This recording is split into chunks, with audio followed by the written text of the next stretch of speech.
Greetings, divine blessed loved ones. Paisley Parvati Devi here with our weekly yoga philosophy share.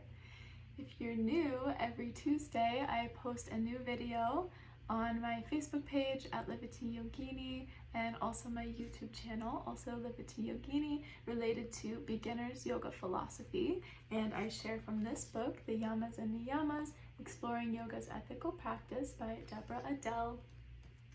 So if you are just joining us, today we are on chapter 4, which is Brahmacharya or non-excess, and we're going through the book together. So if you'd like to start at the beginning of the series, I invite you to go to the beginning of the playlist. The playlist is posted on both Facebook and YouTube, and you can start at the beginning of the book and go through with us. Today we're on chapter 4, and we're just going to read the first half of chapter 4.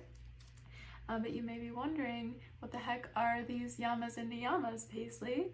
And they're a wonderful jumping off place for anyone who's completely new to yoga philosophy, or you might have some background on yoga philosophy. The Yamas and Niyamas are a wonderful touch point to continue to come back to and review these concepts again and again. So I always encourage folks that whatever we hear today, just trust and try to listen with an open mind as best you can, just trusting that maybe it won't all make sense today, maybe it won't all click today, but what you need to hear, what you need to understand will come through, and anything else, we're just planting a seed. So you can continuously come back to the seed and understand it a little bit more every time we come back to these concepts.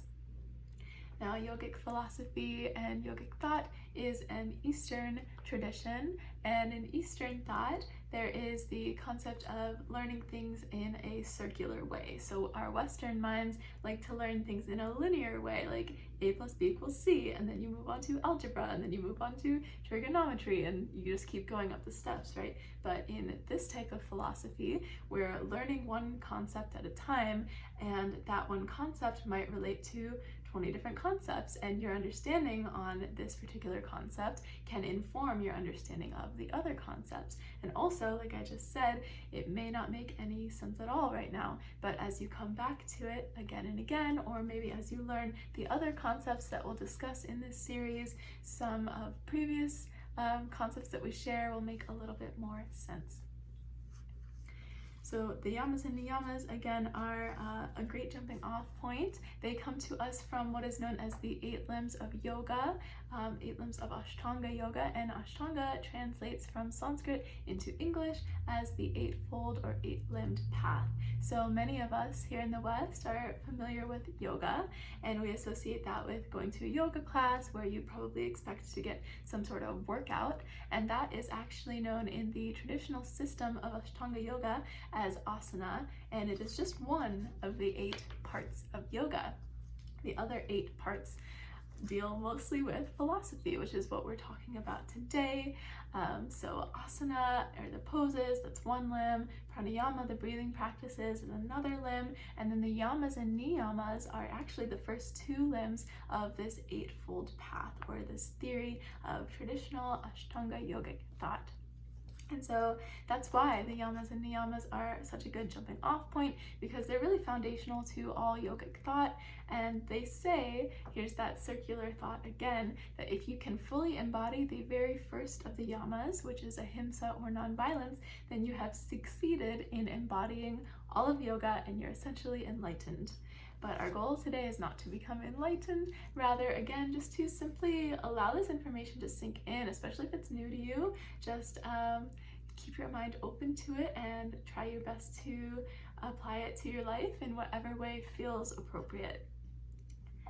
So the first 5 jewels are referred to as yamas, a Sanskrit word which translates literally into the word restraints, and they include nonviolence, truthfulness, non-stealing, non-excess, and non-possessiveness. So the yamas are actions to be restrained or behaviors to be restrained in order to attain inner peace. Why do we practice the yamas and niyamas? In order to live a righteous lifestyle.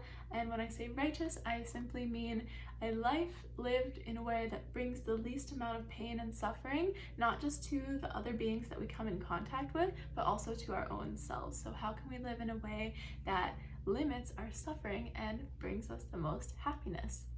So again, the yamas are actions to be restrained or behaviors to be restrained in order to reach this state of inner peace.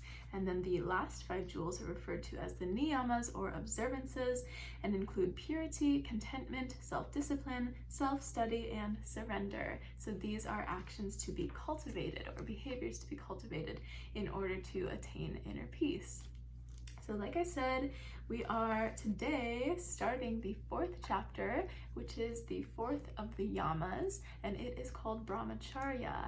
And brahmacharya translates loosely, it can be translated to different ways, but my favorite translation, which is the same translation she uses for this book, is non-excess. Brahm in this theory is the name for the absolute God and the formless God specifically. You may have heard in Hinduism there are many different deities. For example, Ganesh, back behind us on the tapestry here, the elephant-headed god, is one of many Hindu deities, and yogic thought is very heavily informed by Hinduism. The two influence each other. However, yoga can completely be practiced away from any and all religion. You do not have to be religious at all to practice yoga. You can practice it with the religion of your choice, or you can actually be atheist or agnostic and still practice yoga.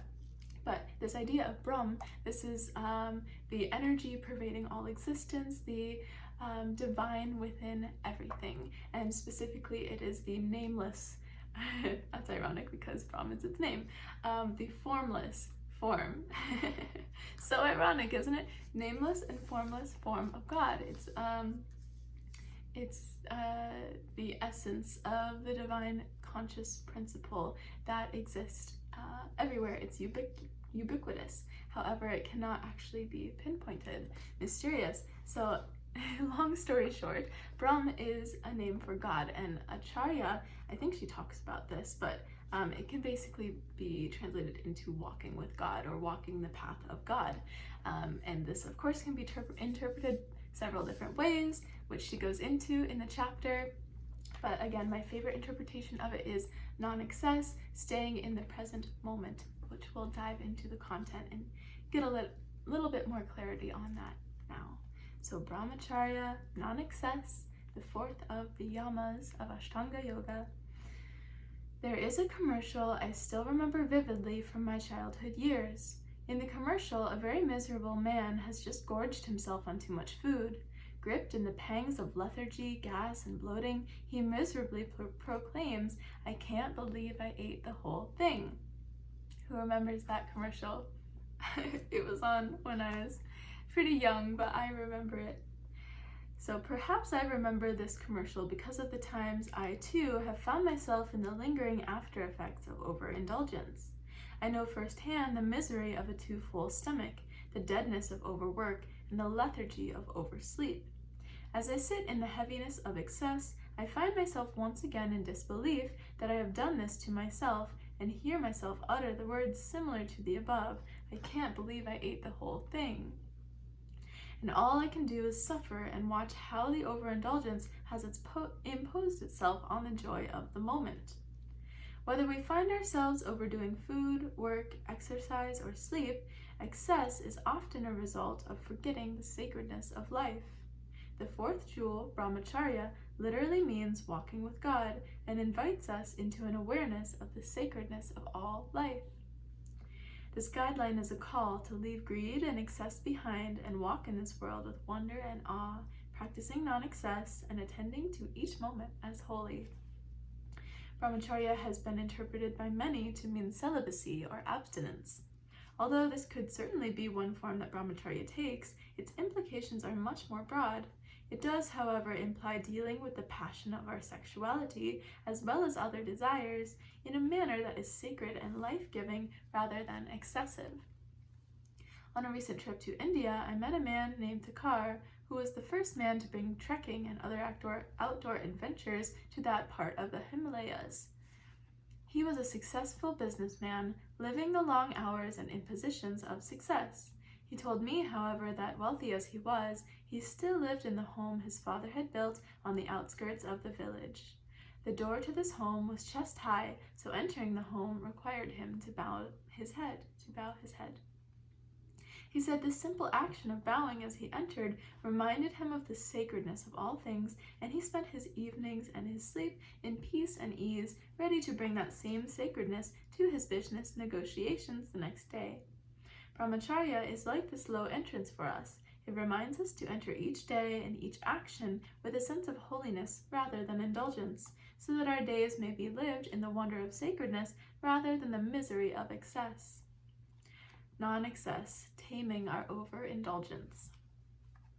The number of sheds and storage units, the attractive plastic storage bins that fill rows in our stores, the statistics on American obesity, and the shortage of waste facilities for our trash are all neon signs that we are a people of excess. We overdo sex, we overdo food, we overdo work, we overdo sleep, we overdo entertainment, we overdo material possessions, and we often overdo our spirituality. We seem far from grasping the concept of enough. In yogic thought, there is a moment in time when we reach the perfect limit of what we are engaged in. If we take food, for instance, we gain energy and vitality from the food we are eating up to a point. If we continue to eat past that point, there is a downward turn into lethargy. If we eat slowly enough and pay attention, we can find this point that sits perfectly on the line of just right. It is this moment of just enough that we need to recognize. Past that point, we begin our descent into excess. The same process is true for any activity that we are engaged in. So that's the point she's trying to make with bringing up the commercial of I can't believe I ate the whole thing, because it's so true, right? A lot of Eastern theories, specifically Buddhism and yoga, talk about the middle path or simply moderation. And to me, that's really what non-excess and brahmacharya means, because it is true with many different examples, but she gives the example of food. If we eat just enough, then we feel fueled and ready for the day, and we have balanced energy. But if we pass that line and eat too much, then all of a sudden we are tired and lacking motivation. I myself have even noticed feelings of depression as a result of overeating, but of course so many of us are actually desensitized to that because we overeat every single day, every single meal, so that we think that we just always feel that way, always feeling tired or bloated or sluggish, and we become accustomed to that and we think it's normal. But once we learn to rein that in and just find more of a balance, then we begin to notice that, for example, if I go a month without eating any sugar at all, then I try a piece of chocolate cake. If I haven't had any sugar for that whole entire month, just one bite of chocolate cake is like, whoa, like explosive flavor, super, super sweet, maybe even too sweet, and even more delicious, versus imagine eating an entire chocolate cake in one sitting. By the time you get to the last piece of that chocolate cake, you're probably going to feel sick. You certainly won't feel very good. You're probably going to ask, why did I do this? And it just simply won't be as satisfying as maybe that first piece was. So this is what we mean by non-excess, moderation, walking the middle path. And the same process is true for any activity that we are engaged in. I watched my granddaughter Arkya practice this place of just enough. She had asked for some scrambled eggs, so I made her a scrambled egg the way she likes it. She demolished it hungrily with comments of how delicious it was. Then she asked for more. I made her a second egg, and the scenario was repeated. When she asked for a third egg, which I obliged, she began to eat it with comments of contentment. Midway through her third bite, she exclaimed, "Grandma, this egg tastes terrible. Something's wrong with it." I marveled that she could pay such close attention to know that what had been satisfying to her was now distasteful because she had had enough. Why do we move past the place of enough into excess? Yogic thought tells us it is because our mind begins to connect certain emotional states with certain foods or activities. There is a difference between, say, the body's need to satisfy thirst and the extravagant things the mind does with this simple desire. a desire that could easily be fulfilled by a simple glass of water somehow in our mind's convoluted way gets hooked up with memories and conditioning tied to emotional satisfaction or emotional disturbance. When a certain emotional attachment is placed with a simple body need, we find ourselves in trouble. Without realizing it, we have acquired an addiction-like need for the repetition of the feelings associated with that thing. So this brings to mind a good example of I often hear about people who prefer to drink, for example, soda instead of water, or maybe even go as far as to say that they don't like the taste of water. They only like the taste of soda or a very sweetened processed drink.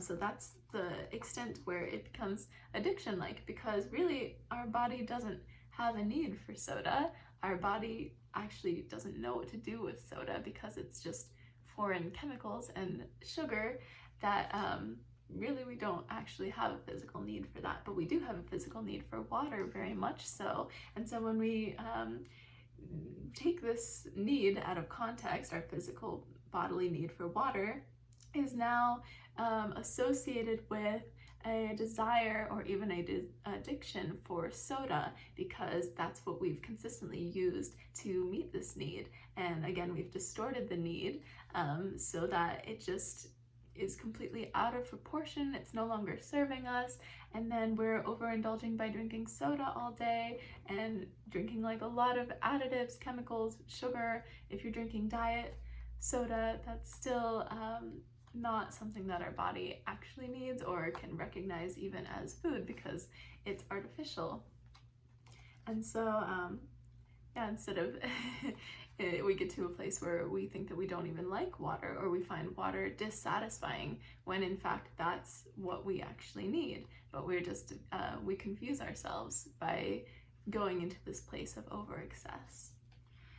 My business partner Anne and I went through a phase where we were drinking chai almost daily. We were working hard and having fun together, and the chai became both a reward and a treat for us. Our need was to satisfy our thirst, but the memory that began to take hold of both of us was that we needed the chai to satisfy us. And with each chai, we expected to feel the same pleasure of companionship and the satisfaction of work well done. There is nothing wrong with drinking chai. In fact, it is quite enjoyable, but soon we realized that we weren't having the chai was having us. So relating that example to soda, the soda is tasty, you know, it's enjoyable, and perhaps you associate that soda with positive memories of your family, or like sporting events, or going to the movies, something like that. And so that's why we continuously reach for the soda, because we have this emotional association with it. But we soon realized that we weren't having the chai or soda. The chai or soda was having us, so we no longer have conscious control over the decisions we're making, because we're allowing ourselves to be controlled rather by the emotional association we have with whatever the substance is. Now we had an addiction, not the simple need to satisfy thirst. Our minds had created the need for the feeling of reward, not to simply enjoy the pleasure of a chai. And I will say that things like addiction really are not the fault of whoever is experiencing them. And I know that is considered a controversial opinion by some folks, but really, truly, our brains are hardwired for reward system. Our primitive or primal, like the monkey brain, it's called, primate brain, that's the word I was looking for, is hardwired to seek rewards, because that's how we evolved to know, oh, when I eat this tasty berry, I feel energetic and I feel good, versus when I eat this sour berry, I realize that that is toxic. And so our reward system evolved to make us want more of the things that taste good, like soda and sugar, because those have natural carbohydrates in them that will give us energy, and it's difficult to come by those in nature. The problem now, though, is that we're pretty far removed from nature as humans. We're pretty well set in our own artificial habitats now, and drinking and eating artificial foods comes with that territory.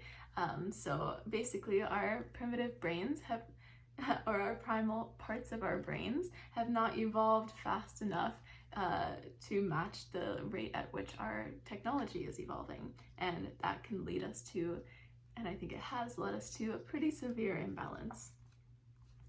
So again, not anything bad, nobody's necessary to blame, but understanding and contemplating things in this way will bring about a better understanding so that we can stay out of a place of criticizing and shaming ourselves for perhaps lacking the self-control to stay away from that third container of soda, and give ourselves grace to understand actually why it's so hard to control that.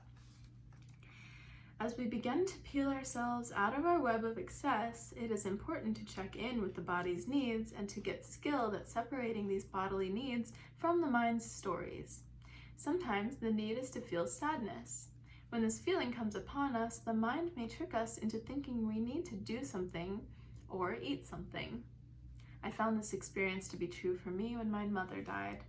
While my mother was alive, one of our favorite things to do together was to stay up late into the night watching a movie and eating ice cream. After her death, I found myself craving late-night movies and ice cream. When I checked in with my body, it was clear that I was tired and full. In truth, I was missing my mom and I needed to face the grief. To indulge in a movie and ice cream would have left me with excess weariness in my body and excess food in my stomach. And I would still be missing my mom. I needed to separate my mind's story from my body's needs and simply let myself cry. Oh, that's a real example. I'm sure all of us can relate to a time where we are sad or suffering, perhaps a breakup, or of course losing a beloved family member, where, you know, going to things like food is a learned comfort mechanism, and in fact, it can be quite comforting. I think there's a time and a place for that, but it just depends if we're taking it to an extent where it's really not benefiting us at all anymore, and we're just using that pleasure to cover up our pain and actually avoid feeling our pain. That's the difference. We are here on this world in part to feel enjoyment and pleasure. If we are in the pleasure and not the addiction, then we are practicing brahmacharya. So that is the example of the cake, eating one piece versus eating the whole thing. Experiencing pleasure is okay. That's part of what we're here to do. Experiencing addiction means that we're pretty imbalanced, and ultimately it's going to cause us harm. If we are feeding our mental stories and have moved past bodily discomfort, we are in addiction and out of harmony with this guideline. Non-excess is not about non-enjoyment. Again, non-excess, doing things in moderation, is not about non-enjoyment. It actually is about enjoyment and pleasure in its fullest experience. The questions before us are you eating the food, or is the food eating you? Are you doing the activity, or is the activity doing you?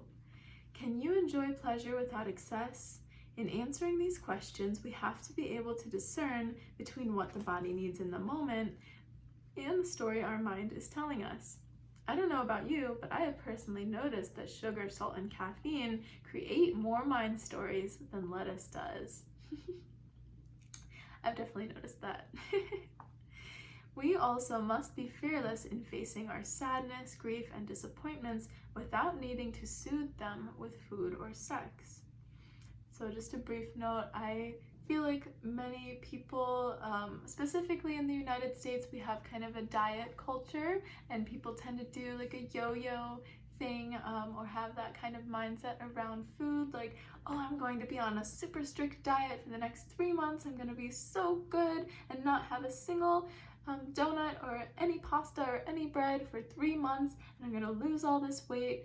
And then maybe the person is able to succeed in doing that, but then once they've met their goal by losing the weight, they have felt deprived for so long that eventually kind of a relapse happens, and they begin to eat bread and pasta and sugar and donuts again, and slowly but surely, or sometimes fast, they gain all of the weight back, and then the process repeats. Whereas what non-excess is inviting us to do is not try to force ourselves or punish ourselves or be overly strict with ourselves and say, I can't ever do X, Y, and Z, but rather do X, Y, and Z in moderation. So maybe one day a week where you have a donut, or a night or two a week where you might have some pasta or some bread or whatever it is that you're wanting to do in moderation, so that you don't feel completely deprived from it. You're still allowing yourself to enjoy it without the guilt,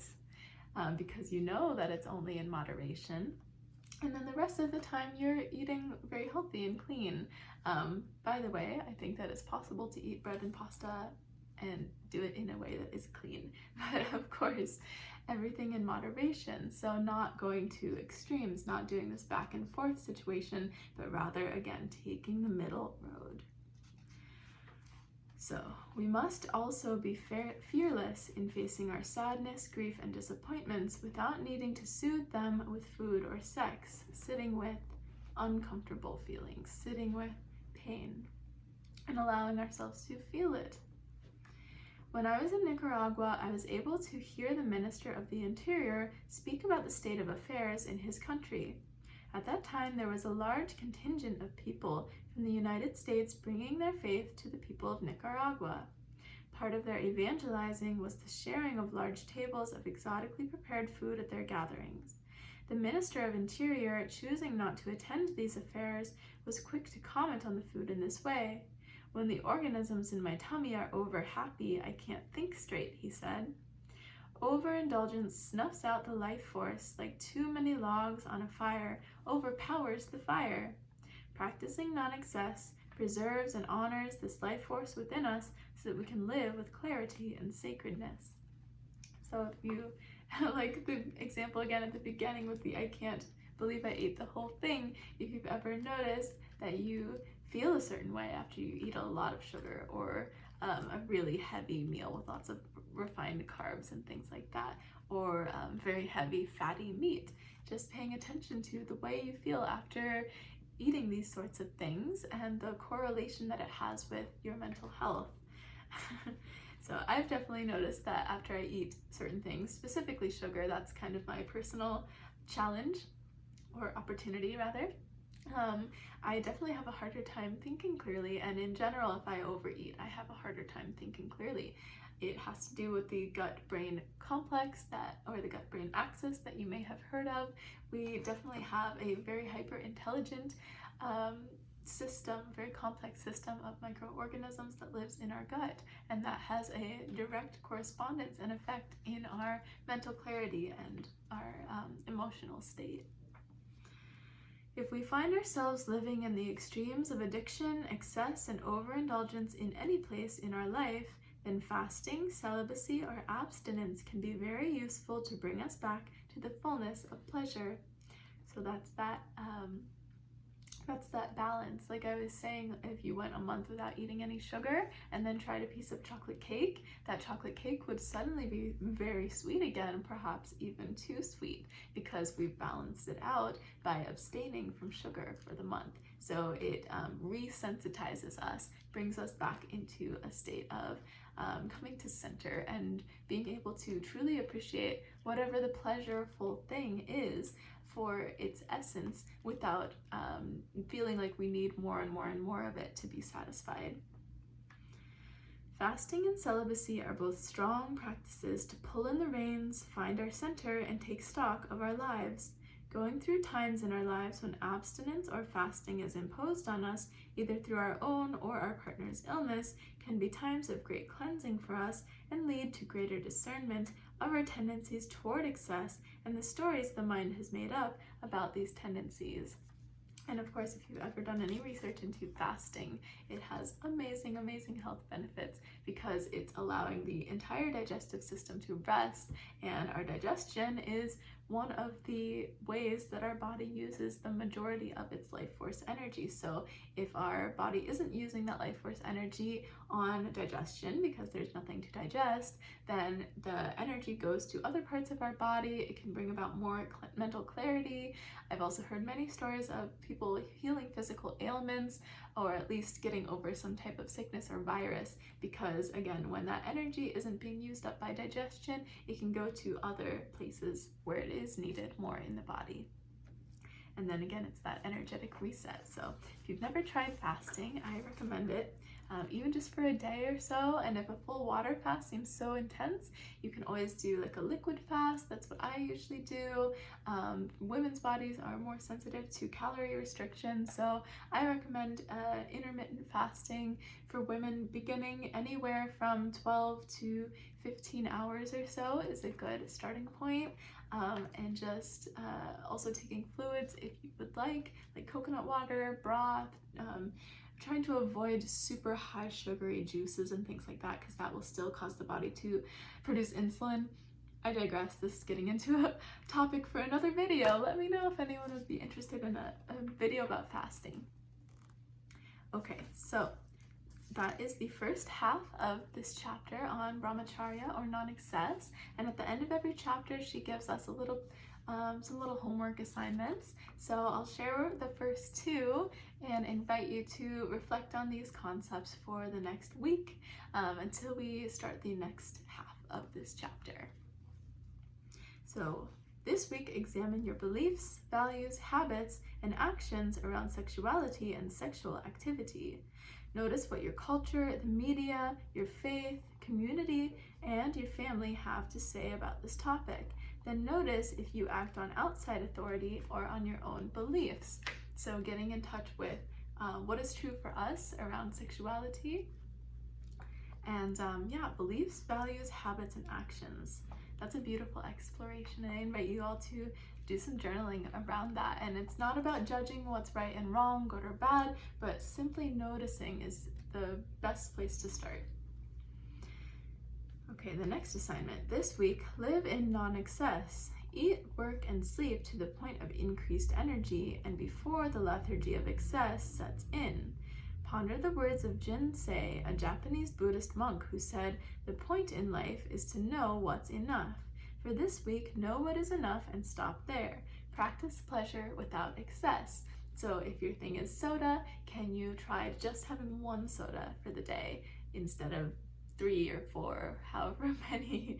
If your thing is like TV, can you just watch one episode of whatever Netflix you're currently enjoying instead of binging out the entire season in one night? And just notice again, when you are not going to that excess, how it feels in your body and mind. At first, it might feel like a bit of a withdrawal because of this association that we have that is so similar to, and really I would say it actually is an addiction. We are, again, hardwired to be somewhat of addictive creatures naturally, but when we are able to take back our own power by living in moderation, and we're not being controlled by whatever it is that we think we need a lot of, then we are able to come back into our center, and honestly it feels so much better and more clear. So that is the assignment or invitation for the next week, and I will see you guys next week with the second half of this chapter. If you've enjoyed this content, please do me a favor and comment. I would love to hear about your experience. Share, tag a friend who you think might benefit from this information, and subscribe if you're watching this on YouTube. If you are really super interested in yoga philosophy and want to go deeper with me, we talk a lot about this on my Patreon community, so we would love to have you in the Livity Yogini Patreon community. For just $3.33 a month, you can join our amazing soul tribe of super beautiful people. And I'll leave the link for that in the description box for you guys to check out. And again, the Yamas and Niyamas are the first 2 of the 8 limbs of yoga. If you're curious about the other limbs, we do a deep dive into all of the 8 limbs of yoga on Patreon. So thank you guys so much. I hope you have a beautiful, blessed day, and I will talk to you next week.